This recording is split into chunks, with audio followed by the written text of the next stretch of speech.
আসি করি রবীন্দ্র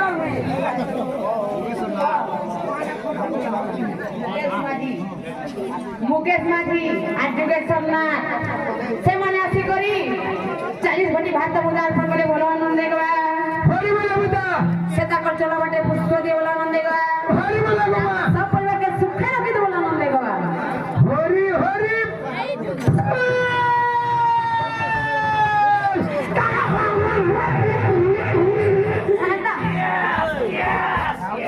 হেন্দা নেই করবো না গো মতে কেনতা কেনতা কেনতা কেনতা কেনতা কেনতা লাগছি ওয়াকি মতে দেখি বলেটা হইছে বলে আরবি বই আর কর্মী বই আর্মি বই আর কর্মী বই কাবাইলো মানে আসি করে কেতে কোটি ভাত মুদা